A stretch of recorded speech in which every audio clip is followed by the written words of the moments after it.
Hello out there, it's Julie. Welcome in. I'm back with another Anna Kay reading. I just adore this deck. This is the deck that I'm using for the month of December. Um, and normally I don't talk about or discuss my readings, my personal readings, but this deck is something else. Like, this is officially one of my top 10 favorite decks, but I wanted to talk about, again, reading visually, and this deck is, I don't know, I haven't. This is one of the best decks I have ever read with, in terms of visual continuity and creating a story, because each card is a story in and of itself. So when you combine them all together, it just flows seamlessly and effortlessly, right? So I do not read reversals anymore. And it's because I've come to learn how to read in a way that the cards before and after are always going to give you the meaning of the card.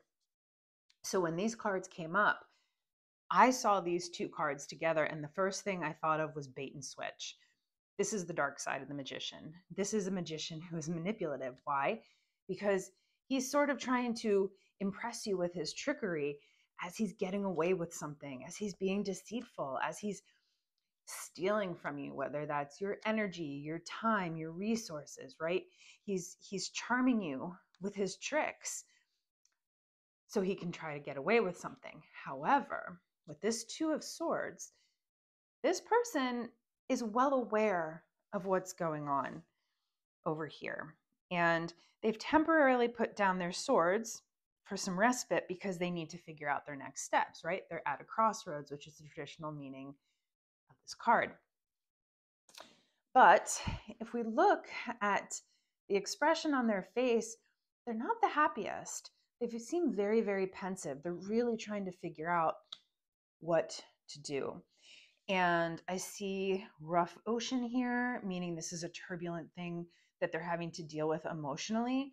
But the swords are sort of keeping the water out, which says to me that this is a decision that needs to be made rationally and logically with critical thinking skills.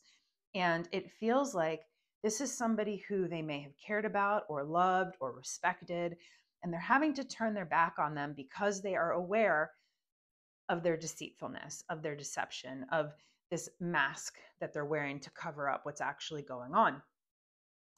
And they're facing the future, right? To the right is the future in tarot, or at least that's how I learned it. And it's sort of like, I know I need to go this direction, but it feels like there's love for whoever or whatever this was at some point in their life. So this is no easy decision.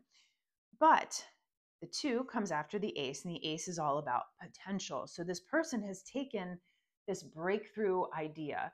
They've taken the potential of the swords and they want to use it, but it feels like the only way they're going to be able to really utilize it to its full potential is as if they move forward into the future and leave behind what was draining them at one point. And it's not an easy decision, but they're aware that they can't utilize their emotional thinking and feeling in this situation. They have to think critically, because it feels like in order for this person to grow, they need to take that breakthrough idea that they had and move it forward with them. So I don't know. I just think that this deck is it is just so deep. It gets so deep. And especially if you have your foundational skills with the Rider-Waite-Smith deck, knowing that deck forwards and backwards, the meanings and the layers within this deck are going to be even more. Sorry, my alarm went off, and now I have to not start again, but I'm going to finish this video. Anyway, long story short, the readings, if you know your foundational skills, okay, your foundational Rider-Waite-Smith meanings, and you understand the Rider-Waite-Smith deck with clarity, this deck is just going to add more nuance and layers to your readings. And just, it is such a beautiful visual read. And I highly recommend this deck to anybody and everybody. But with that said, I'm going to sign off. Happy holidays to everybody, and I will catch y'all later. Cheers.